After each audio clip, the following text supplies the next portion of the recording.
The farmhouse job should have been easy. Until the dead man got up screaming. The old farmhouse sat on a small hill in the middle of nowhere. At the bottom of the lane sat a black sedan, engine off.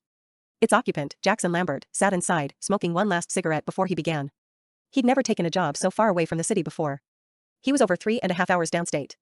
The closest town, if it could be called that, was West Knob, population 600, according to the green city limits sign. It was now fully dark, and the moon, a pale orange flame, had begun its ascent above the eastern horizon. It was time. Jackson stamped out his cigarette in an ashtray, slipped on a pair of blue nitrile gloves, and grabbed a Glock pistol stashed away beneath his seat. Jackson first met his client 1 month prior at Talbot's Bar and Grill in Chicago. Jackson Lambert was the sort of person you had to contact through the friend of a friend of a friend, and that's just what Dorothy Naughton had done. In that meeting, she used Lambert's favorite four-word cliché. Money is no object. That was the initial meeting, to get a feel for the client and to make sure everything was on the up and up. The next day, they met at Dante's Motel in Aurora. Dorothy came well prepared. She brought along with her half of the agreed-upon fee. It was the usual agreement. Half the sum was to be paid up front, and Jackson would get the rest once the job was done. Besides the cold hard cash, she also provided photographs of her husband, as well as their house. She had well-made directions from Chicago to the farmhouse where she and her husband lived, detailed information about the layout of the house, where her husband could be found inside, and a specified time the hit should go down. She seemed almost experienced at this business herself. Hell, she even had an alibi that would keep her far away when everything went down. On the night in question, she'd be visiting her mom, who lived in the Chicago area. Jackson was to make it look like a home invasion gone wrong. He assured Mrs. Naughton that would be no problem whatsoever. Before parting ways, Dorothy Naughton said to him, "I really do love my husband, you know? But he's very sick. Very sick. This will be best for him. Whatever you need to say so that you can sleep at night, lady." Jackson thought to himself. All of his clients had some kind of excuse to appease their consciences. He didn't really understand why. He wasn't there to coddle them or to make them feel good about themselves. He was a professional with a job to do. Whatever reason his clients had to employ his skills, it wasn't his concern in the least. Jackson started making his way up the lane. As a lifelong city boy, he was amazed by the total isolation of the place. The nearest neighboring house was well over 2 miles down the road, and the entire time he'd been sitting at the bottom of the lane, not a single car passed by on the desolate country road. After reaching the house, Jackson let himself in by the front door. It was unlocked, just as Dorothy Naughton said it would be. Jackson had no problem navigating the house, even in the dark. Mrs. Naughton's description of her home was so detailed that Jackson felt he knew it as well as his own. For a person who claimed that money was no object, he found it odd that the house was so sparsely furnished. But her money was real. There was no doubt about that. Mr. Naughton was supposed to be upstairs in the bedroom. Jackson came to the stairwell, and with careful, deliberate steps, he moved up the naked wooden stairs as quiet as a cat. As he ascended the stairs, the air grew heavier. And a musky stench, something like a cross between a men's locker room and dog kennel, assaulted his nostrils. When Jackson reached the top of the narrow staircase, he could hear the stertorous breathing of Mr. Naughton coming from the bedroom to the right. He stepped into the bedroom, cool and casual. The room itself was well lit, but by no other source than the ethereal light of the full moon flooding into the room from curtainless windows. There in the bed was Mr. Naughton, lying stark naked above the covers. Mr. Naughton paid Jackson Lambert no heed whatsoever. The assassin might just as well have been invisible. Naughton's body glistened in moonlit sweat, and he convulsed with labored breaths. His eyes rolled madly in their sockets as he looked around the room in fevered confusion. Jackson looked at him in disgust but felt no pity for the man. Pity was a poor man's emotion. "Hello, Mr. Naughton," Jackson said, still unnoticed by the man writhing in his bed. "I brought a gift from your wife." Then he raised his pistol and fired 2 shots into Naughton's head and 1 into his chest. Mr. Naughton slumped over motionless. Thick crimson blood saturated the pillow and sheets beneath him. Then he fired 3 more shots into the wall behind the bed to create an illusion of someone discharging the weapon haphazardly. And just like that, the job was done. Easy money. Or so Jackson thought. As he turned to leave, something impossible happened. Mr. Naughton started screaming. He screamed at the top of his voice. Jackson reeled around, his pistol still gripped firmly in hand, but couldn't believe his eyes. Naughton, convulsing and frothing at the mouth, rolled out of bed, landing on the hardwood floor with a heavy thud. The man supported himself on his hands and knees, but still he screamed and held. All the blood in Jackson's face escaped to an unknown hiding place, leaving him white as a sheet. His eyes trembled in their sockets as he watched dumbstruck as Mr. Naughton's flesh split like a sausage casing from the nape of his neck down to just above his buttocks. In a mad panic, Jackson emptied his pistol. Every bullet hit its mark, but Mr. Naughton didn't fall. His skin continued to split, revealing thick, dark hair matted with blood beneath his torn flesh. Jackson saw enough of the perverse transformation. He bolted through the door, making his way to the stairs, but before he realized what happened, he was tumbling down them. At the bottom step, he heard a loud snap. And felt fire explode in his leg. Beneath his pant leg protruded jagged bone through flesh. He broke out into a cold sweat, and the room started to spin like a carnival ride. He heard a low guttural growl and looked up the stairs. The huge creature, once Mr. Naughton, walked on all fours, thick, viscous drool dripped from its powerful jaws. He watched in disbelief as it began to descend the stairs. Even in his state of shock, he could hear the creature's long claws clacking on the bare wooden stairs. Halfway down, it lunged. Nobody would hear Jackson Lambert's screams as he was torn apart and consumed by the beast. Nobody would miss a man who could only be contacted through the friend of a friend of a friend. Dorothy Naughton loved her husband very much. Despite his illness keeping her away when the moon was full, she still made sure he always had plenty to eat whenever she left to visit her mother. The beast that had once been Henry Naughton tore into Jackson Lambert's remains with a single-minded savagery, its jaws working methodically, greedily, as if the act of feeding eased the agony of its transformation. The farmhouse trembled under the guttural snarls that rolled through its narrow halls. Shredded muscle and bone cracked loudly between powerful teeth, sounds that no human ear would ever hear again. Outside, the wind shifted. The moon, bloated, full, and pulsing with an orange-red glow, rose above the tree-line like some ancient omen. Coyotes miles away went silent. The world seemed to hold its breath.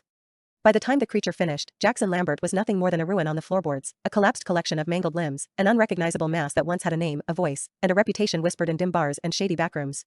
Now he was only meat. No one would mourn him. No one would even go looking for him. The thing that used to be Henry rose slowly onto all fours. Strings of blood and saliva dripped from its muzzle. It breathed in the night air through long, pointed nostrils, its chest heaving with a sound like cracking branches. The creature tilted its massive head toward the bedroom doorway, sniffing, as though confirming what it already knew, there were no other threats. No more intruders. Nothing left alive in the house. And yet, for the briefest instant, its posture faltered. Its claws curled inward. Its ears flattened. A quiver of recognition, small, faint, almost imperceptible, seemed to flutter across its distorted features. Somewhere deep beneath the twisted layers of fur and sinew, a memory stirred. A woman's voice. A hand brushing his cheek. A promise whispered in the dark. But then the moonlight shifted, and the moment evaporated. The beast shook itself violently, a wet, horrible snap of muscle and bone, and whatever trace of humanity had flickered inside it drowned beneath the tide of instinct. With a low, bubbling growl, it turned and lumbered down the hallway, its claws clicking against the wooden floor like knives against a cutting board. At the top of the stairs it paused, sniffing at the fresh blood smeared along the banister. Jackson had tumbled hard. His shattered leg still jutted at an impossible angle near the bottom step. The creature descended slowly, methodically, savoring the scent. Halfway down, it stopped again, its lips curling back to reveal long, wet fangs. Then it lunged. The farmhouse absorbed the violence with a muted, resigned creak. Afterward, only the rhythmic sound of feeding echoed through the narrow stairwell. Nearly 2 hours passed before another vehicle appeared on the county road, an aging powder-blue Ford Taurus, its headlights cutting soft yellow cones through the dark. The car coasted to a stop at the foot of the gravel lane. The engine ticked as it cooled. Dorothy Naughton stepped out. Her posture was calm. Her breathing steady. Not excitement. Not dread. Anticipation. She smoothed her coat with both hands, then glanced up at the old farmhouse on the hill. She didn't need a flashlight, she'd walked this path her entire life. The moon illuminated everything anyway, painting the landscape a ghostly, bleach white. Dorothy walked up the lane at an unhurried pace, gravel crunching under her shoes. When she reached the porch, she hesitated. The front door hung slightly ajar, just as she had instructed, but the smear of blood along the frame was not part of the plan. Her fingers twitched. A tiny smile ghosted across her lips. She wasn't surprised. Not really. She pushed the door open and stepped inside. The smell hit her first, heavy, metallic, and animalistic, a rancid mixture of blood, sweat, and something far older. Dorothy exhaled slowly through her nose. She'd smelled worse. Much worse. Her gaze drifted to the floor. What remained of Jackson Lambert lay in a collapsed heap near the staircase. Bones showed through where the flesh had been peeled away. His face, or what was left of it, was contorted in a permanent scream. Dorothy's expression didn't change. She crouched beside the body, tilting her head slightly as though examining a piece of art. Sloppy, she murmured. Not criticizing him. Criticizing herself. She stood again and stepped past the remains, but something caught her attention near the baseboard, a small, crumpled scrap of paper, partially soaked in dried blood. She bent to pick it up, unfolding it carefully. It was a torn notebook page. Written in hurried, jagged handwriting. His shifts are accelerating. I can't control him much longer. Dorothy's breath hitched, not in panic, but irritation. Someone else had been inside this house. Someone who knew too much. Someone who had been monitoring Henry's condition. Someone who wasn't her. Dorothy closed her eyes, inhaled, and let the paper fall from her fingertips. Damn it, she whispered. Then she turned slowly toward the back door, toward the woods, her eyes narrowing at the sight of broken branches and deep claw marks in the dirt leading away from the house. Henry was out there. Hungry. Confused. And not alone. She lifted her chin. Her voice was barely audible, a soft, affectionate murmur carried on the night breeze. I'm coming, sweetheart. And then Dorothy Naughton walked into the woods without a moment's hesitation. Dorothy Naughton moved into the woods with the steady, unhurried gait of someone who had done this many times before. The branches parted around her, brushing gently against her coat sleeves like familiar hands. The forest behind the farmhouse was dense, a patchwork of blackened trunks and tangled underbrush that seemed to swallow sound whole. Only the distant chorus of frogs in the far-off wetlands gave any sign of life. She walked without a flashlight. Without fear. Without hesitation. The moonlight filtered through the canopy in fractured beams, glinting off the dried flecks of blood on her boots. A breeze rustled the treetops, carrying with it the faint odor she had been attuned to for years, musk, earth, and the metallic tang of fresh kill. Henry had fed. Not just on Jackson, on something else, too. Dorothy stopped beside a fallen log. The bark was gouged, shredded in long, uneven claw marks, far larger than any bear she had ever seen. A smear of dark blood streaked over the exposed wood. Not human. Not Henry's. Something from the forest. At her feet lay the torn remains of a deer carcass, its ribcage cracked open like a broken birdcage. Entrails glistened in the moonlight, half-eaten, steaming faintly in the cold air. A trail of matted grass and trampled leaves led deeper into the woods. Dorothy knelt and touched the blood with 2 fingers. It was still warm. "He's close," she whispered. Her breath clouded in the air as she looked toward the deeper shadows between the trees. She didn't call out his name, not yet. Calling him too early could trigger a violent response. Even in the best cycles, Henry's mind was fragmented at best, feral at worst. Still kneeling, Dorothy reached into her coat pocket and drew out a small brass pendant on a thin chain. It was old, scuffed from years of handling. She thumbed it open. Inside was a photograph. A young couple. Smiling. Arms around each other. Happy. Human. Dorothy stared at it for a long moment, her expression unreadable. A gust of wind tugged lightly at her hair, and the forest creaked around her. Then she snapped the locket shut and rose to her feet. Henry was less than a mile away by the time Dorothy located him again. She knew because the woods changed. The air grew heavy. Still. Every living creature sensed him. Even the insects fell silent. The tall grass beside her path was pressed down, as though something massive had bedded down or passed through moments before. Nearby, a toppled sapling lay split at the trunk. Dorothy slowed. Her heart, which had been calm until now, began to thrum with a different rhythm. Not fear. Not dread. Something deeper. Something tangled between longing and duty. A low, guttural snarl rolled through the air. It came from ahead. And close. Dorothy didn't freeze. Instead, she closed her eyes and exhaled through her nose. "Henry," she murmured softly. Not loud. Just clear enough for a creature with hearing far better than hers. The forest responded with a rustle, leaves shifting, claws on soil, grass bending. Then silence. Dorothy opened her eyes and stepped forward. The clearing was small, ringed by trees whose limbs hooked inward like skeletal arms. Moonlight washed over the center, illuminating the hulking, fur-covered figure crouched there. Henry. Or what remained of him. His back was to her, massive shoulders rising and falling with each labored breath. Dark, coarse hair covered him from the nape of his neck down to his ankles, matted with blood and dirt. His spine jutted through the fur in jagged ridges. His limbs were long, sinewy, powerful, hands and feet twisted into lethal configurations. He was shaking. Not from cold. From pain. Dorothy stepped closer. "Henry," she said again, gently, as one might call to a wounded animal. "It's me." The beast's ears twitched. Slowly, agonizingly slow, it turned its head. Yellow, reflective eyes caught the moonlight first, wild, primal, unfocused. But as Dorothy came into full view, something shifted in that gaze. Recognition. A flicker. Faint, but real. The creature growled low in its throat. Dorothy did not step back. Instead she approached another step, palms open at her sides. "It's all right," she whispered. "You're okay. I'm here." Henry made a sound, something between a snarl and a moan, and lowered his head. His enormous body trembled. His claws dug into the earth. Dorothy's voice softened even further. "You fed. Good. You needed that. I told you I'd make sure you wouldn't go hungry." The beast's breath came in slow, ragged puffs. Drool mixed with blood dripped from his jaws. Dorothy moved closer still. "You're getting worse," she murmured. "Faster than last cycle." I know it hurts." Henry lifted his head suddenly, teeth bared, a warning snarl ripping from deep in his chest. Dorothy didn't flinch.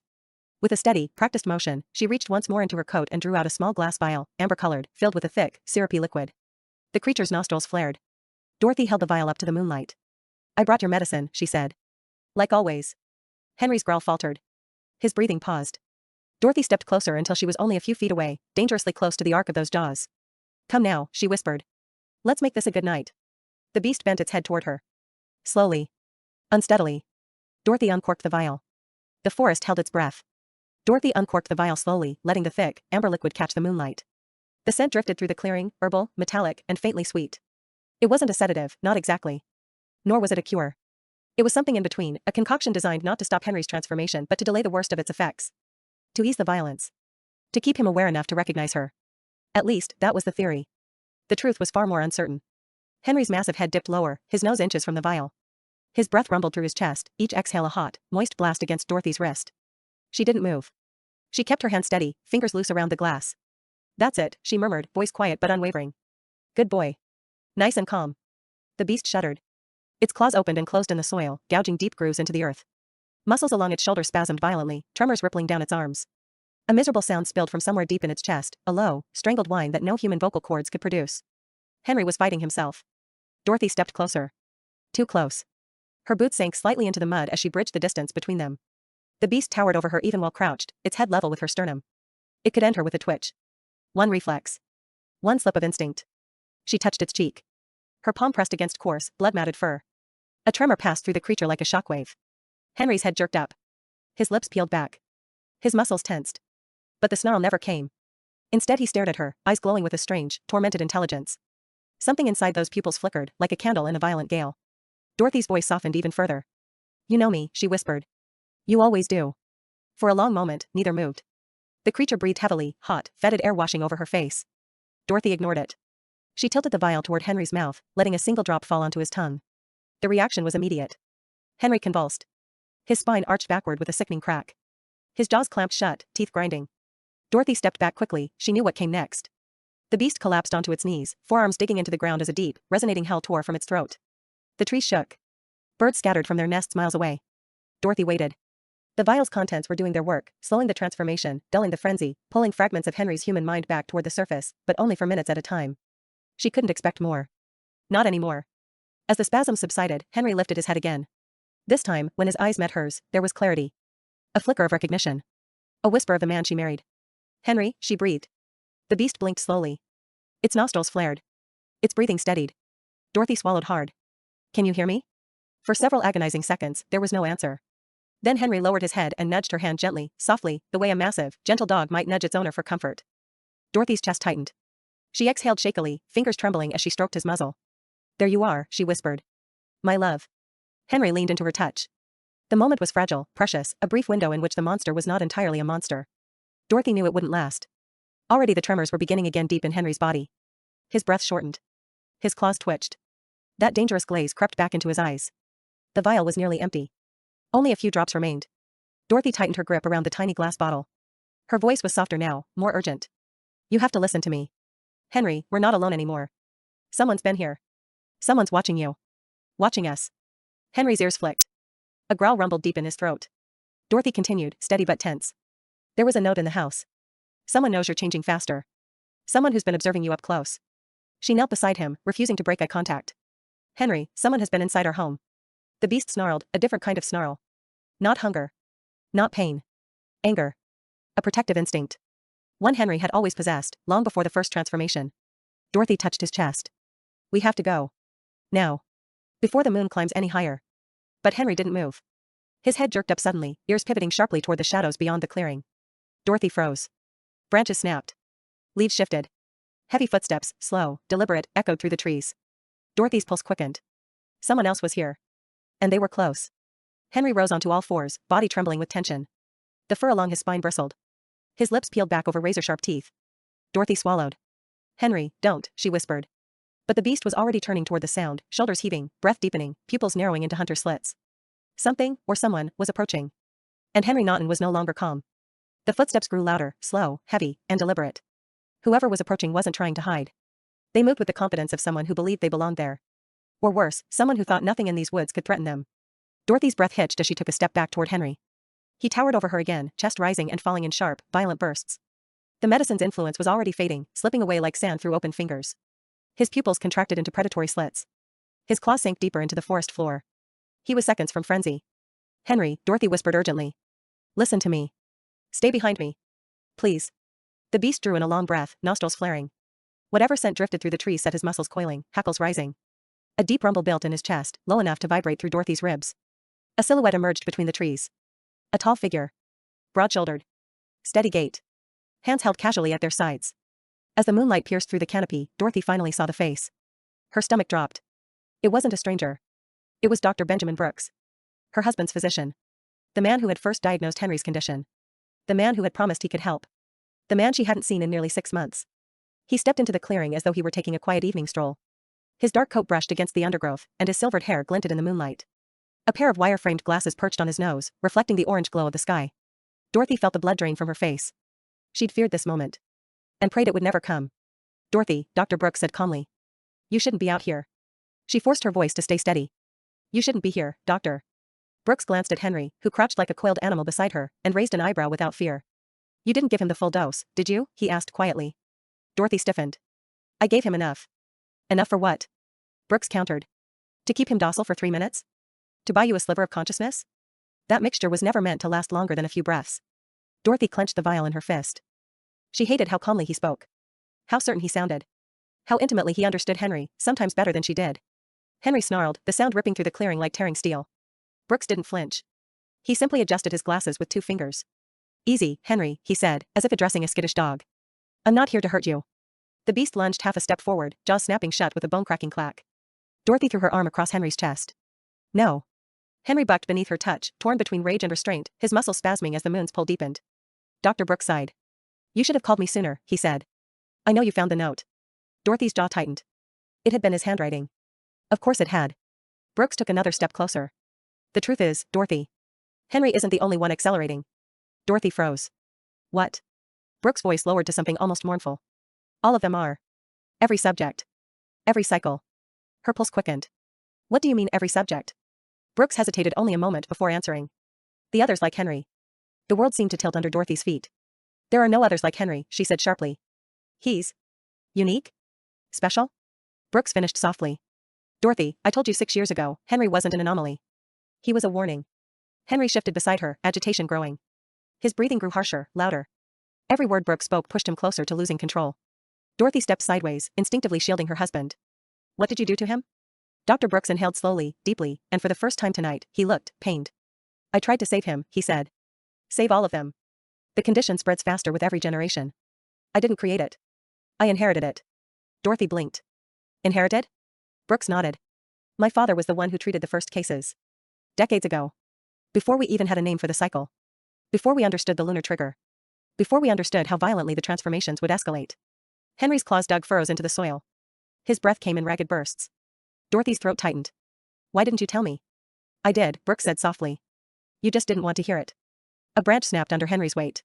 The beast lunged forward again, only barely restrained by Dorothy's outstretched hand. Dr. Brooks raised both palms. Not in fear. But in offering. Let me help him, he said. Dorothy shook her head. You already had your chance. Brooks's expression hardened. Dorothy, if you don't let me stabilize him, he will attack you within the next 60 seconds. You know this. You've seen it. We don't have time for pride. Henry roared, a deep, guttural blast that shook the branches overhead. The doctor's voice sharpened. Give him to me. Now. Dorothy stared at Henry, at his trembling body, his tortured eyes, his claws flexing uncontrollably, and her heart twisted. She had seen this moment before. Every cycle. Every full moon. Every time, the window of clarity grew smaller. She knew Brooks was right. But she also knew something else, something the doctor didn't. The last time Brooks stabilized Henry, Henry nearly died. Dorothy stepped back. No. Brooks's expression fell. His shoulders lowered. For a moment, he looked genuinely sorrowful. I was afraid you'd say that, he murmured. Then he reached inside his coat. Henry roared and surged toward him. Dorothy screamed. The clearing exploded into chaos. Henry's roar cracked through the night like thunder as he launched forward, a blur of fur, muscle, and raw instinct. Dorothy barely had time to throw herself sideways. The ground tore beneath the beast's claws as he barreled straight toward Dr. Brooks. The doctor didn't dodge. He didn't flinch. He simply pulled something from inside his coat, a long, black metal device that glinted sharply in the moonlight. Not a gun. Not a knife. A syringe. But not like any medical tool Dorothy had ever seen. It was reinforced with steel bands, thick as a small dagger, filled with a swirling, opaque liquid that shimmered like black oil. Henry was inches from him, jaws wide, fangs gleaming, saliva spraying, when Brooks twisted, sidestepping with grim precision. The creature's claws raked the air where the doctor had been a heartbeat earlier. With a single, practiced motion, Brooks drove the syringe deep into the beast's shoulder. Henry roared, an earth-shaking, primal sound that echoed through the forest. The creature staggered, spittle flying, claws slashing violently in every direction. Dorothy scrambled backward, her hands scraping through wet leaves and dirt as she tried to get out of the beast's thrashing reach. Stop, she cried, voice cracking. Ben, stop. But Brooks didn't retreat. He held his ground, gripping the syringe with both hands as Henry thrashed. The beast's massive body twisted and writhed, trying to tear the device free. Dark, viscous fluid drained into Henry's bloodstream, disappearing into his veins like spreading ink. The creature clawed at Brooks, nails grazing the doctor's coat and tearing through fabric. One swipe missed his throat by only an inch. Finally, after an agonizing 30 seconds, Henry collapsed to his knees, then to all fours, and then crumpled sideways onto the forest floor with a heavy thud. His chest still heaved, but he couldn't rise. His limbs shook violently, muscles spasming under the skin. Dorothy rushed to his side, falling to her knees beside the twitching creature. What did you do to him? She shouted, turning toward Brooks with fire in her eyes. The doctor staggered back, breathing hard for the first time. He wiped blood, Henry's, not his, from his cheek. I saved him, Brooks said, voice strained. Or at least, bought him time. Dorothy glared at him. What is that? That wasn't the serum. You promised me. Brooks cut her off sharply. That was never a serum, Dorothy. It was a sedative. Stronger than anything legally allowed. You think I told you the full truth about what he needed? Dorothy's stomach twisted. The cold realization crept in like a slow-moving poison. Brooks continued, stepping closer, not threatening, but resolute. There is no cure. There is no medicine. There is only management. Containment. And now, he gestured around the clearing, at the broken trees, the shredded carcass fragments, the destroyed undergrowth. And now we're close to losing that, too. Dorothy shook her head, tears brimming. You said he would get better. I said I would try, he corrected quietly. And I did. Henry's breathing grew louder, more ragged. Dorothy grasped the thick fur along his neck, stroking it in shaking motions. Then, the note I found. You said every subject. What does that mean? Who are these people?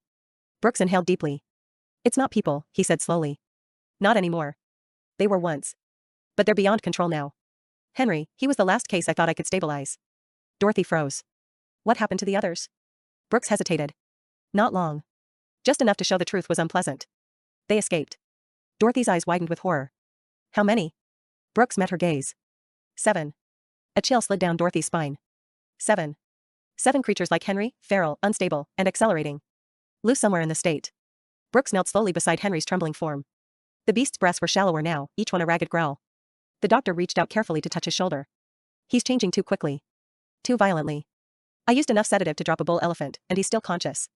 Dorothy, his voice lowered to a whisper. He won't make it through another cycle. Dorothy stared at Brooks as if struck.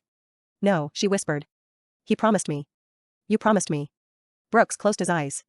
There's something else you need to know. Dorothy shook her head violently. I don't want to know anything else tonight. You must. His voice was steady, but his eyes softened. You deserve the truth. Henry deserves it. Dorothy clenched her jaw. Tell me. Brooks removed his glasses, wiping them with a shaking hand. Henry wasn't born with this. He wasn't cursed. He wasn't chosen. He looked up, eyes hollow. This wasn't nature. Dorothy's heart pounded. Then what was it? Brooks swallowed. It was an experiment. Dorothy's breath caught. For a moment the world went silent. You're lying. Brooks shook his head. It started 30 years ago. My father believed he could isolate a dormant genetic anomaly, something ancient. Something predatory. Something beyond human. He thought he could control it. Harness it. Dorothy's hands went cold. What did he do to Henry? Brooks exhaled shakily. He didn't do it to Henry. A beat. He did it to Henry's father. Dorothy felt the ground tilt beneath her. Henry stirred, a tortured moan escaping through his teeth. Brooks continued, voice low and weighted. Henry inherited it. Dorothy's throat tightened into a painful knot. Her husband. Her sweet, gentle husband. Had never stood a chance. Brooks stood, brushing dirt from his knees. There are things coming, Dorothy. Things you aren't prepared for. Creatures like Henry, but older. Stronger. Less human. His eyes flicked through the trees. And some of them know where he is. Dorothy rose slowly, trembling. What do you mean? Brooks's voice dropped to a whisper. He wasn't the only one who sensed the kill tonight. A distant howl sliced through the night, long, drawn out, and hauntingly familiar. Dorothy froze. Henry's eyes snapped open. Brooks's expression darkened. They're coming. The howl rolled over the treetops like a tidal wave, long, deep, and resonant enough to rattle the bones of the forest itself. It wasn't Henry's voice.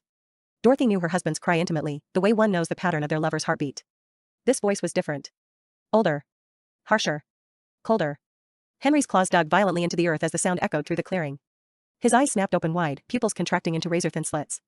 He attempted to rise but collapsed again, his limbs shaking with exhaustion and chemically induced weakness. Another howl answered the first, farther away, but unmistakably responding. Then a third. Then a fourth. All different pitches, different distances. Dorothy's breath stuttered. Ben, she whispered. How close are they? Dr. Brooks didn't answer right away. He stared into the blackness between the trees, his jaw tightening, his posture rigid in a way that only a man who has seen something unimaginable can stand. Finally, he spoke, barely audible.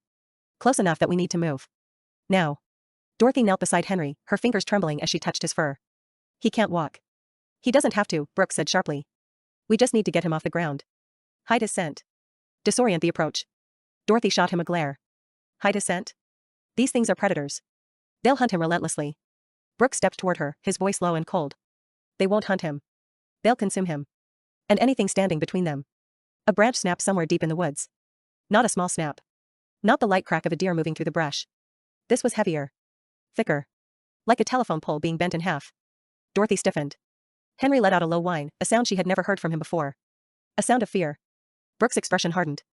That one, that's the oldest of them, he whispered. It's been mutating without intervention for nearly 9 years.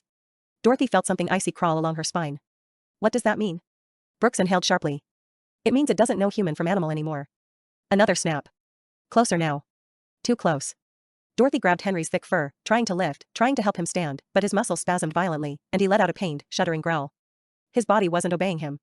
The sedative Brooks used was still dragging him back toward unconsciousness. Brooks grabbed Dorothy's wrist. Leave him. Dorothy ripped her hand away with a ferocity that surprised even her. I will not. Brooks' voice rose, urgent and furious. If you stay, you'll die. He'll die. And they'll track the blood sent back to the house, your house. You'll lead them to the next town. You have no idea what will happen if. Dorothy snapped at him through clenched teeth. Then help me, Ben. Brooks hesitated, just for a second. A war raged behind his eyes. Duty. Fear. Regret. And something else Dorothy hadn't seen in him for a long time. Guilt. Finally, Brooks exhaled sharply through his nose. Fine. But we need elevation. He grabbed Dorothy's arm and pointed toward a cluster of boulders on the ridge, a natural formation that rose above the forest floor like a crooked stone altar. If we can get him up there, the wind will scatter the scent. It might buy us a few minutes. Dorothy nodded and moved immediately, sliding her arms under Henry's. The beast weighed over 400 pounds in his transformed state. Even weakened, he was almost impossible to shift. Lift with your legs. Brooks hissed.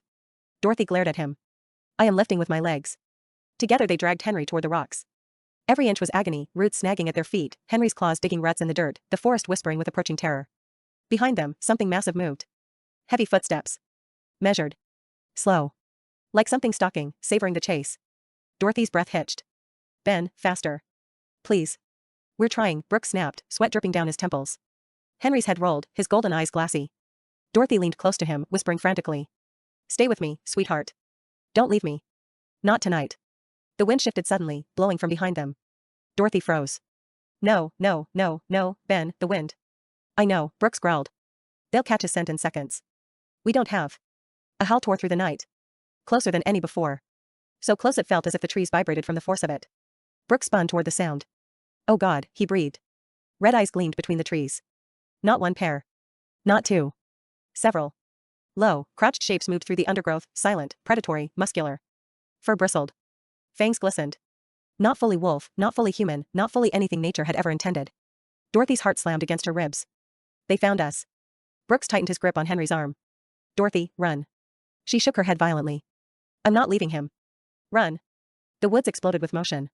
Creatures lunged from the shadows, huge, twisted silhouettes tearing through the brush, claws sinking into soil as they closed in from every direction. Henry struggled to rise. But his legs buckled. Dorothy screamed his name. The first creature burst into the clearing, its massive body illuminated by the blood-red moonlight. It locked eyes with Henry. Snarled. And charged. The charging creature hit the clearing like a freight train made of bone and muscle. Its roar shattered the night, sending birds exploding from the treetops in frantic spirals.